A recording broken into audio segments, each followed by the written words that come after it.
The landscapes of our lives are for learning, where experience is our teacher. When we gather together to share our resources, we are destined to love and thrive. Hey, good Good morning, Pierre. morning. Hello, everybody. Great. Good morning, Pierre. This is a simultaneous thing. Yeah, we say good morning because it is morning. It's really early. It's fact, it's dark here, but wanted to start this one off on Sam Harris's app called Waking Up and Meditation. And so one of the things is that we're trying to bring resources and put a little spotlight on them and give you some hopefully trusted information, our experience. Are we a referral business? We're a little bit of a referral business, referencing things and making suggestions. And if you're interested, go check that out. Yeah, I'm not sure Sam Harris needs any referral business. His app is super successful, but to just sort of let people know, I have referred it to many friends individually. Yeah, me too. And you'll find this funny. I bought a family pack. It's an extra $20, so that's three kids. Done that. $7. And I was with two of the kids, and Dad, there is no way I'm ever going to log on to this app. It's just like, okay, well, what? That's What a can you little do? resistance, yeah. Yeah. Anyway, Wait, I want to point out that it's ironic that we say good morning. You said, oh, we say good morning at the beginning. It's morning. It's dark here. You're in California. I'm on the East Coast. The sun is out here. And it's just funny that we're talking about the Waking Up app. Because it's so early. And guys, Pierre is committed to this podcast. He gets up at the crack of dawn so that he can accommodate my schedule on the East Coast, and he's up super early. And he's, it's an enlightened kind of thing. Yeah. Well, we're about real here. So super early is 4:00 is what that is. Yeah. And I was just telling Maureen this morning, I'm absolutely delighted to do it. It's we'll talk about that on another day, but delighted to do what? The podcast? The podcast, and have conversation, and it's learning conversation, sharing stuff that we read, and it's been going on now approximately 1 year. So I think, come a little bit further in December, we'll do a reflections on some of the pods, but also the larger arc of doing this for a year and what it means, to podcast over. We can have an anniversary episode. Oh, wouldn't that just be so cute? You know what? We can have a Christmas episode and we'll play like some Jingle Bell music in the background, and it would just be great. So to the Waking Up app. Wait a second, the Waking Up app. So what I tell friends and what I'll say here is that it's not your ocean waves, trickling stream, rustling leaf, meditation app. I have those two. It's called Insight Timer. This is a philosophy course, and the specific reason that I wanted to bring it up this morning is the demystification of meditation that's contained in this app, and specifically to reach the point of view of let's just say an enlightened being, and understanding our position in the universe has typically been framed as, well, it's very mysterious. Well, you can't write it down. You get a guru or a mentor, and you spend years and years following a path, and you go deeper, and finally you get somewhere. He just blows that shit up, basically, and says that no, it's instantly available if you recognize that it's instantly available. So what is this that's instantly available? Basically, it's removing yourself as an object from the picture of who you are in the universe. What the hell does that mean? Well, what it means is that we think about the universe and we think about ourselves, and we process all of this.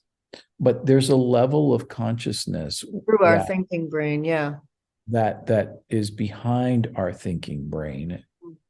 And some people call it, like Michael Singer calls it, the seat of consciousness. But it's where you simply experience consciousness without the thinking. And it's available. It's not something that you have to go down a road to get to. It's not something you have to work hard at. It's simply there, and it's very present. And maybe there's some discovering. It's already there for discovering. It's already there for discovering. So once you're clued into that, and it's demystified, like Sam Harris does in the Waking Up app, there's a chance that you might just drop into this realization.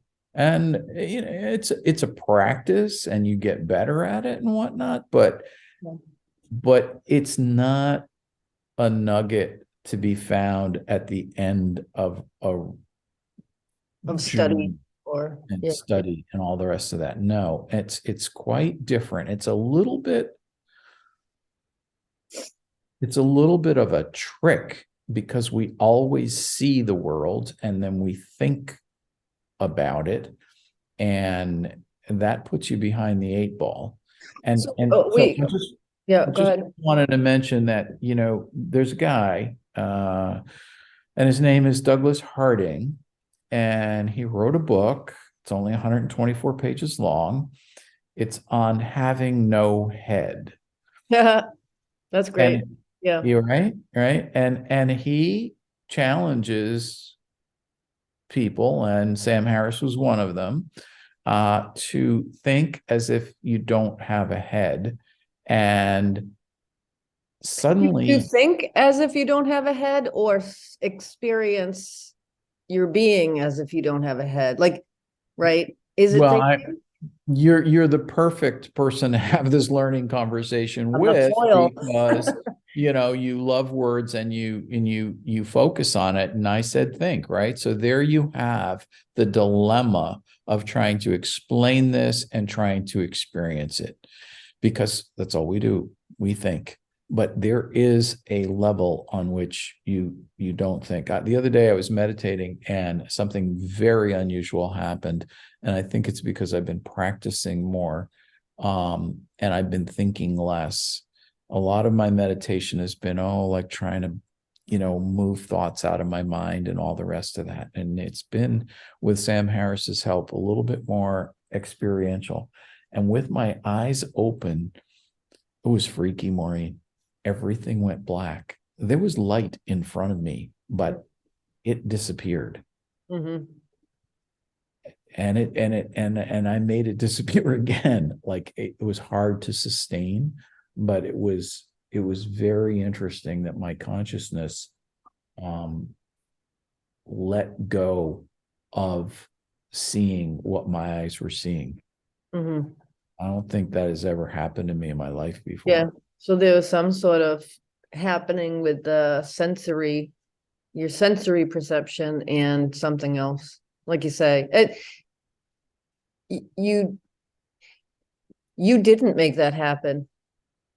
Do you think? Do you think you made that happen, or was that an experience that happened? I made it happen because I let go. What do you mean? Your eyes are, a lot of people your eyes are open. Your eyes are open. Yeah. And information is coming in. Mm-hmm. And we're processing that information. A big part of the brain is dedicated to vision. Yes. Right. It's like what we do. And I let go of that. Let go of what? I didn't process it. So I, your I eyes didn't, my brain was behind that, and it was no longer registering what my eyes were seeing. It was simply absorbed in an experiential consciousness. I mean, this whole thing took about, maybe you don't even know how long it was. yeah, I would hesitate to say it was over a minute, but it was not really short. And then I opened and then my eyes were open, but I came out, and suddenly and it wasn't daylight, but there was a window with the moon that was lit, and you could see the trees outside and shadow and light and everything, and it was clearly a big rectangle of light. You came back into direct contact with the sensory world. Yeah, essentially it's a consciousness thing, right? It would be like if you were unconscious, but I was conscious, but Yeah, not. no, I think you're talking I about was behind the light you weren't interaction thing. right. It wasn't like the focus of your attention was on your sensory experiences of seeing, your Right, eyeballs seeing things. right, You right, were you were that was you were in a different part of your brain, maybe, or like you say, in the background awareness. I don't know. Sam Harris would probably describe it better than we can, but I know what you're saying. Yeah, and the whole point of this is that it's not a big long process. It's not a mysterious thing. Sam Harris breaks it down in Yeah, he does. kind of modern things. It's available in the app, and the only thing I'll say about an app being a little bit of an older person, not a millennial type, is that apps are a little bit confusing to me. I mean, a book, I know what's going on. It's lineal. I open it up, I'm going to read the book. There are sections, and I can kind of work through a book Yeah. electronically or whatever. Apps have all these pop-up things, and then they've got different sections, and it's a little bit hard to follow the linear application. Navigation is different. Yeah. Yeah, but there's an introductory course. It has a different thing that you follow for about 17 days. And then you can wander off into sections like you did on Stoicism and stuff like that. Yeah, I think the app is pretty well organized. I think that you and I are both older, and I think like our reflexive behavior of reading a book is linear, turning pages, reading words. Like it's so built into us at this point that Right. we interact with an app with that in mind, you know, Oh, and so it's just different from, and so you feel that limbic friction of like, wait, it's not a book. My body and mind wants to go that way, but that's not it.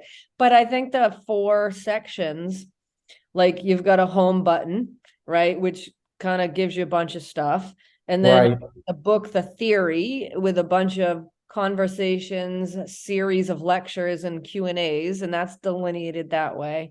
And then right, the practice piece is the lotus icon, where it's right, all kinds of meditation practices. And then the other one is life, which has the Stoic path, those different series and conversations. So it's pretty well organized. But like you say, if you're not accustomed to that, and your limbic system is still in the book mode with paper and so linear, right? It can be a bit of a challenge, but I would encourage people to definitely stick with it, navigate through it. It is in 4 sections basically.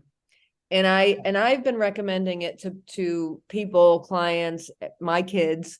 A couple of my kids are going to become clinicians and daughters and future daughters-in-laws. And, I cool. think it's super helpful for them as not only just people, but for clinicians, and to start to think about working with other people and clients and so forth. So it's definitely a valuable app. And I've been encouraging people, like you said, start with what is mindfulness, with that Sam Harris describes. And he Right, does an excellent job. I've read a lot of things. I read a lot of books right. about meditation, all the John Kabat-Zinn stuff. And And this is so accessible. He's so clear. Very It's clear. little, In he a different way, chunks too. everything out, and he demystifies a lot of this woo-woo seat of consciousness, whatever, soul, all of those terms that go along with that. And it's not super scientific, it's not like neuroscience stuff either. So Right. I think that is the basic value. There's so much more value to this app, but that is huge. It's an education course. And giving it to clients, I'm like, okay, I don't have to do this. I don't have to teach this. He No. does it way Right. better than I ever could. Right.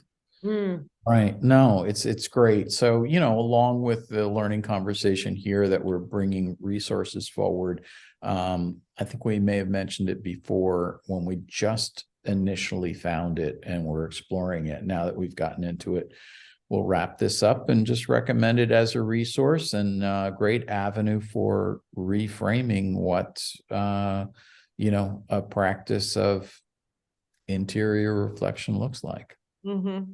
Yeah, and I think that we were talking about this before, people who know us, you and us personally, and maybe people who might be listening to the podcast someday, it is a recommendation from us, and like that you and I have been engaged in yoga and meditation and fitness and all kinds of things, and parenting our kids. And Right.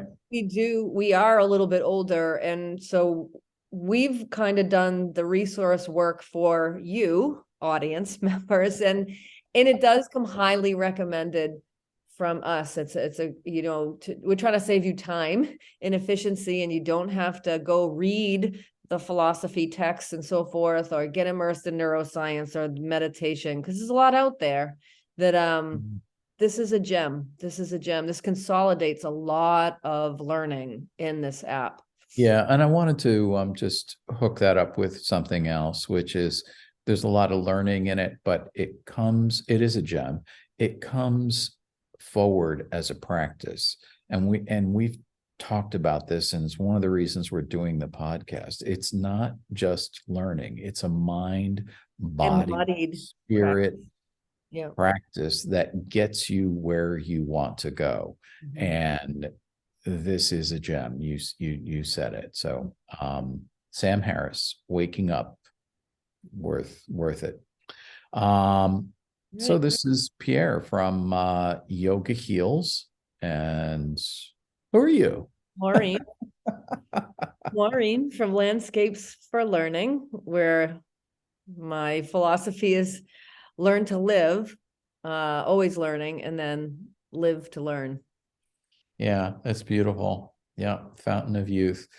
And I sign off with peace through grace, an expression that came to me on the first day of the pandemic, March 18th, 2020. So peace through grace, my friends.